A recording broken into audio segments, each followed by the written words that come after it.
Good afternoon and welcome to what I think is going to be part one of a two-part tutorial on Chopin's Prelude in E minor, Opus 28, number 4.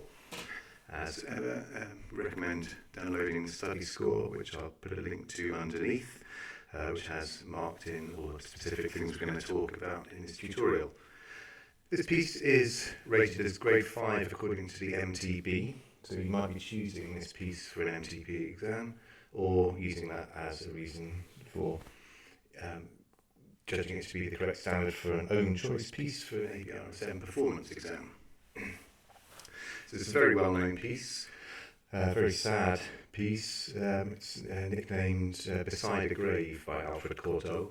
It was written at a time in Chopin's life when tuberculosis was really starting to have very debilitating effects on him. And all the preludes are written either just before or in Mallorca, where he'd taken a trip to try and alleviate the symptoms of his TB with some good weather, but sadly it rained the whole time he was there. So we'll just look at key and meter before we get into the notes. So this piece is marked largo, meaning the beats are large, which is often used as a justification to play this piece painfully slowly. Note that it's actually 2 in a bar, so although the beats are large, it's every half bar is a large beat. So rather than 1, 2, 3,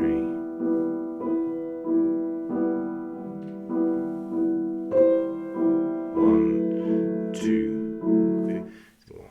1, 2.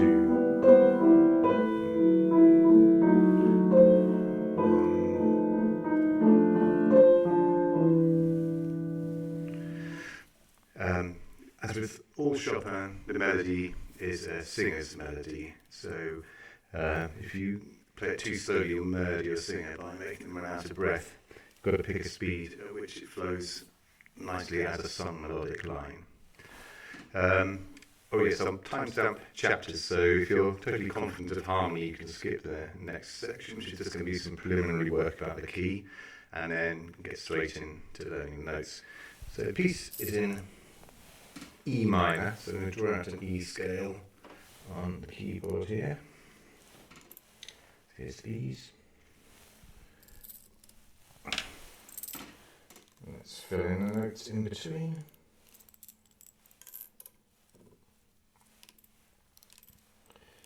F, G, A, B, C, D. And as you can see from the key signature in the top left here, this piece is written in 1 sharp, key of E minor related to G major. So we're going to sharpen all the Fs. And there's our E minor scale. Now, because we're talking about harmony, and most Western classical music of the time used a harmonic minor, we're also going to sharpen the 7th note of the scale. You hear the familiar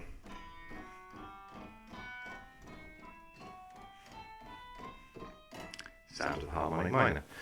Don't know why I've chosen blue, but I feel E minor's quite a blue sounding scale, not this shade of blue, so maybe a bit more green in it, but anyway, I don't want to colour your judgment. Also, just going to look at the main chords 1, 4 and 5 in this key. So we're going to put a counter on the first note of the scale, E, and then count 2 notes up, and 2 notes up again. That's E minor, and you'll want to be familiar with it in all the inversions. So you've got E, G and B is root position.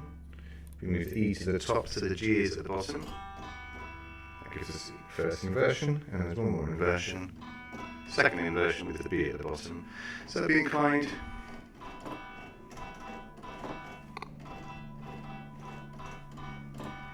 to noodle around with those notes until you can find chord 1 very quickly.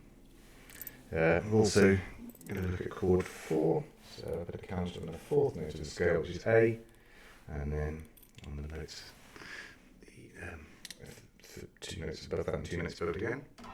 That's A minor. And again, we practice the first inversion and second inversion. And crucially, chord number 5. So 1, 2, 3, 4, 5. It's a B chord. Miss one note, go to the D, which is sharpened. Miss out the E and go on to the F, which is also sharpened. And that's the chord of B major. Rearrange it so the D sharp is the lowest note, which is B major first inversion, and rearrange it again. So the F sharp is the lowest note, and that is B major in second inversion. We also need chord 5 with an added 7th, so we put them back into root position there, and then add a 4th note, so we miss out the G, and we play A. Oops, wrong octave. B, D sharp, F sharp, A. So it's worth spending a bit of time checking you're completely familiar with these chords before you start tackling the piece. As I say, you may already be, in which case you can go straight on to the chapter at bar 1, but maybe suggest chord 5.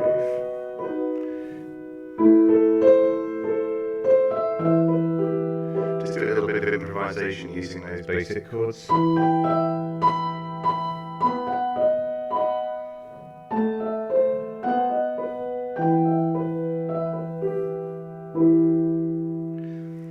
Until you find you're completely confident of them. So now it's time to get to learning the actual piece. So look at the first chord here, which is G, B, and E. That is actually E minor in first inversion, which we've just been looking at. So the piece is in E minor, and Chopin starts it on an E minor chord. There's nothing ingenious about that, but that's going to change very quickly.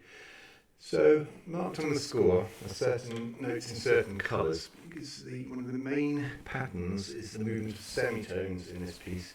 I think an awareness of that can really speed up the learning process. So we have first bar.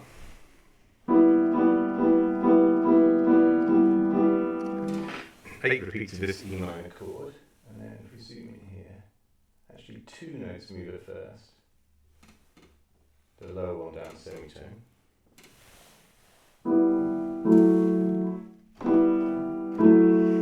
And the middle note down a tone.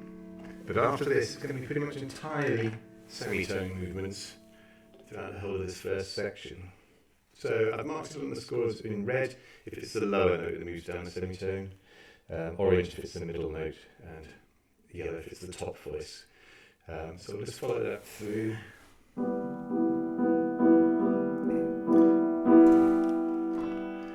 Lower note down a semitone, middle note down a tone, top note down a semitone, lower note down a semitone, top note down a semitone, middle note,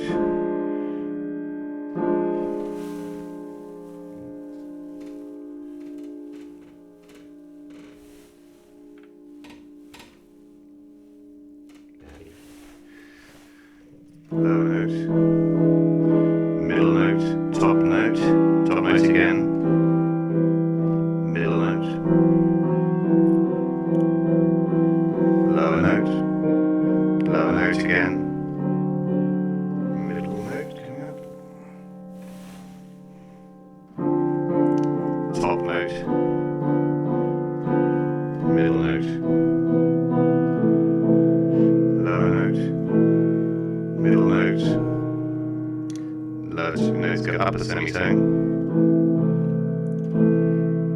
lower 2 notes go down a semitone, up, and down again. So just going to follow that through once more, just zoomed in. That's helpful.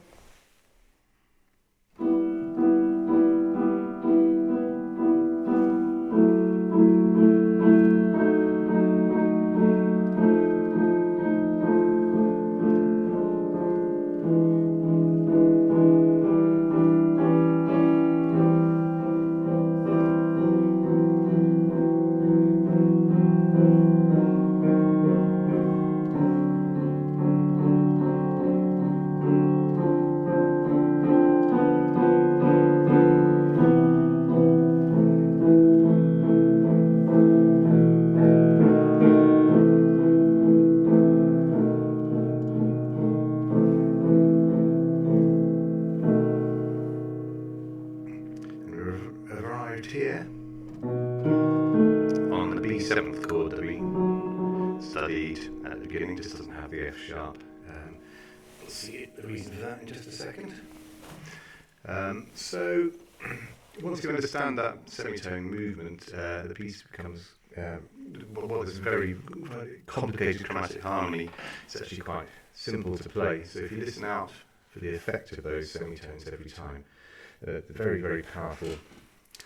And imagine if you're learning this piece, then sight reading the right hand will not be a problem. It's a very, very simple melody that just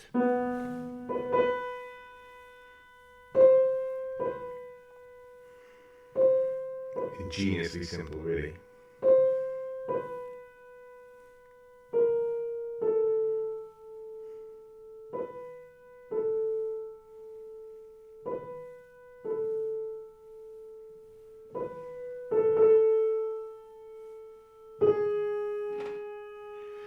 There, it's really again just moving up and down by one note, but the effect is absolutely heartbreaking, especially together with the harmony.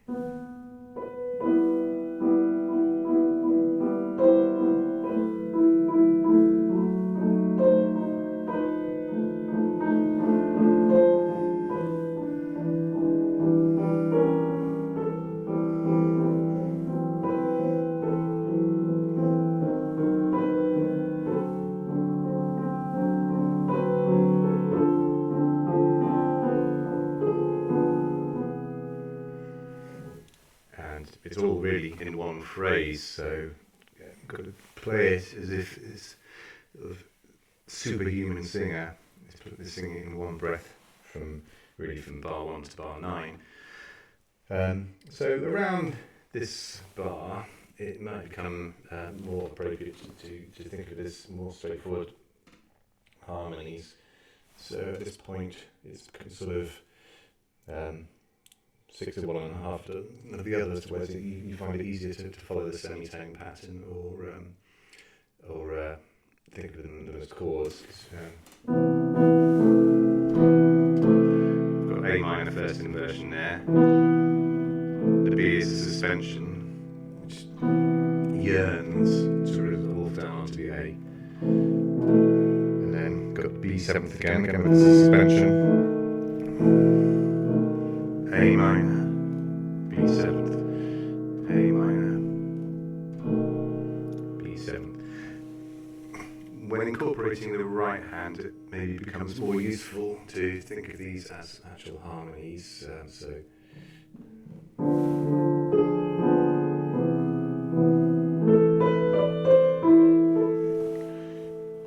If we just draw the outline of A minor chord, second inversion. It's easy to see on the smaller keyboard, I think. The G sharp wants to resolve onto the A. You have a B, D, sort of encircling the C. And then the other notes, the last two notes of the bar, are straightforward harmony notes of an A minor chord. And then harmony shifts to B.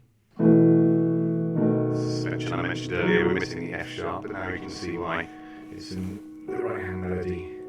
Back to A minor. The melody moves to an A, so it just moves basically between an A melody note with the A minor harmony, and an F sharp when the harmony is B major. have that suspension again. And then the final bar of this section is a B major 7th harmony again. Drop the counter.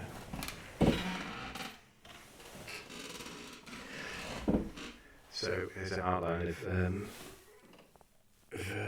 B 7th, and in the score you can see the first note of this bar 12 is a G, which is a semitone higher than it wants to be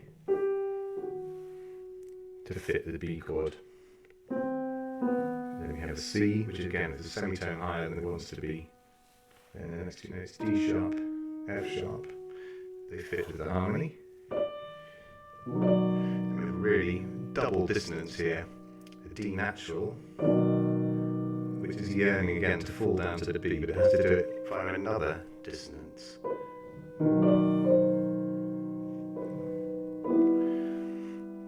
And then we're going to be going around to the second half, which starts with the same kind of material, but I'm going to leave that for part 2 because I'm in a bit of a hurry today. So I hope that's useful. If you find these useful, then please don't smash the like button, as I hear some YouTube people say. Can you very gently click the like button and subscribe to sort of help facilitate making this kind of video in the future. Right, hopefully see you for part 2.